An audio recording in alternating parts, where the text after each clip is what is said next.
The only time you should start selling on your YouTube channel or your Instagram or your Twitter is when the people ask for it. Now, a lot of people might confuse this and say, how would you start selling when people ask for it? Now, this is it. You have to find a way to keep creating content that creates demand in people's mind, which means you keep giving this free value. And then people are like, if this guy is giving all of this for free, what if I have him spin up a little program that we pay for? He would give us 10x better than this, right? And then when people have these thoughts in their head, they start dropping it down under your comment section. How do we get into your program? Do you have anything you're selling? We want to buy what you're selling? You see, at that moment, notice what they're asking for, and that should be your offer. Now, that is for you if you don't have an existing business and you don't run anything at the moment. But if you have an existing business, always pay attention to the audience you're selling to.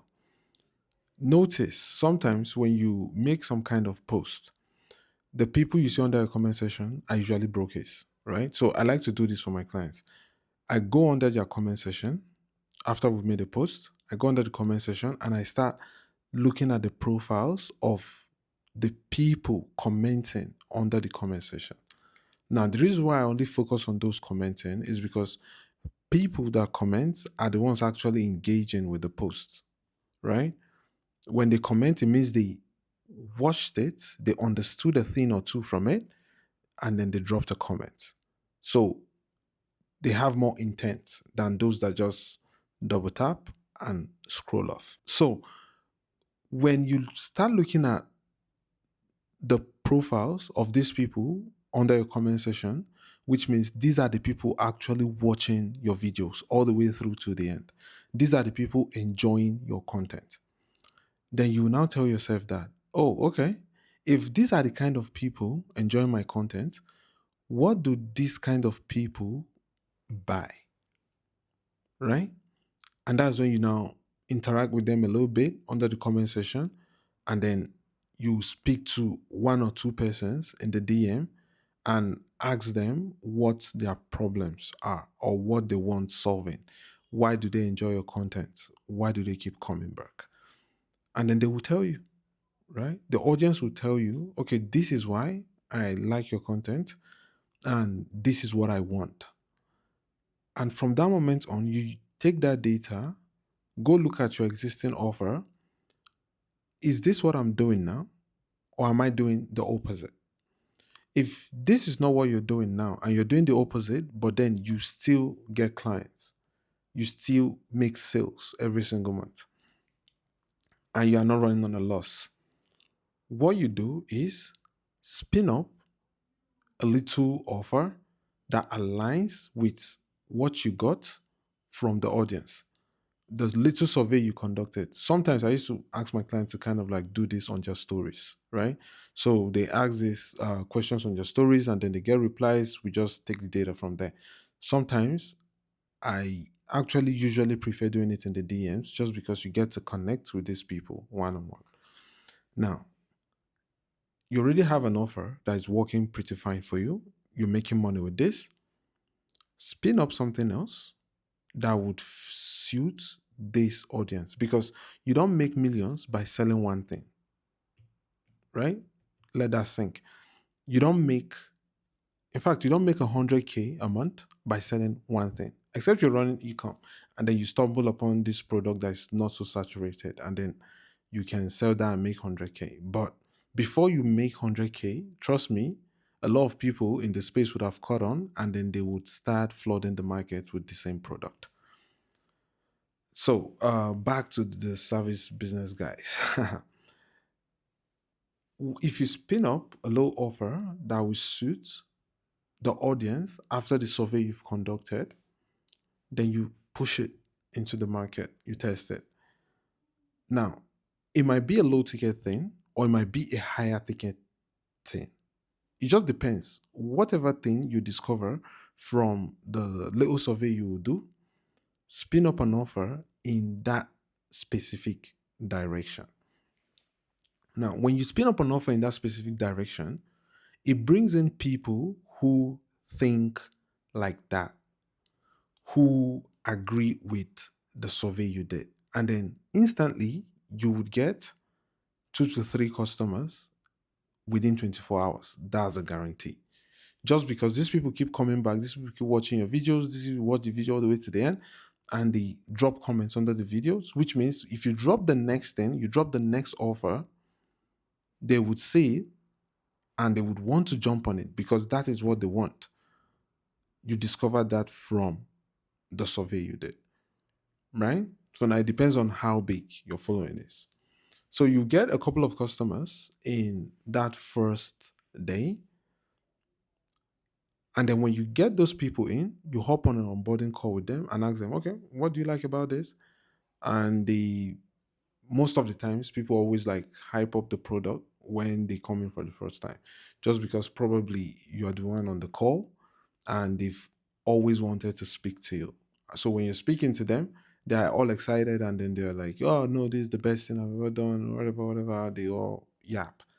But don't be so quick to take the compliment. Wait for them to actually implement and start facing the hurdles before the results, right? When they start facing the hurdles before the results, you now go back to them and say, okay, what is making this difficult for you? And they tell you, okay, is that.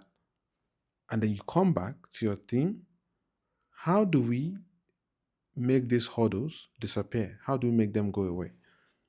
And then you work on that next thing, implement it on the next people, raise your price a little bit because probably the hurdles would take some extra effort and money. You raise your price a little bit and then push the offer also to the market. That same offer to the market. So now you have 2 offers running on the same page. Just because this one keeps giving you money, the first one is still paying you, and then you now have something else that is still paying you, right? And one thing I would always advise for when going for like a second offer is make sure the second offer has as much leverage as possible. Just because this is not your first, you already have something putting food on the table. Make sure the second offer has so much leverage that your profit margin is from 70% and above. Don't go for anything below. Take your time, do something that would give you 70% and above. So when you get in 70% and above on this second offer, you would start getting comfortable and then your revenue can start growing, right? So yeah, that's basically it. The main thing I'm trying to say in this video is let your audience decide what you sell. Don't think about what you want to sell and then go to the market and start selling it. No. Let your audience decide it for you. When they decide it for you, the day you launch, you are getting customers for sure. And these customers, you're getting them organically. You don't need to even pay for ads. Like you can hit 100K before you start thinking about ads, right? But some people try to spend 100K on ads before they start organic, or they like to spend 100K on ads to hit 100K. And then they end up spending 100K on ads. And then the end of the day, yeah, what they made as revenue might be 110K, right? And then they need to pay for all these other expenses, and then they end up with probably 5K at the end of the month. So some people can make 110K, but then they spent 100K on ads, right? And got a 1.1x conversion. So it's not about the money you spend on ads. It's how much leverage did you create for yourself to get customers, right? So when you create, the only leverage that I see is organic content. And you might be wondering, who is this guy yapping all of this, telling you all of this? My name is Elijah, and I run content for seven-figure founders. Currently, I'm the content manager for Search Guitari. I believe you all know him, and I'm just out here to give you guys value and help you grow while you help me grow. So hit the subscribe button, the like button, share the video to someone you think need it, and see you on the next one. Ciao.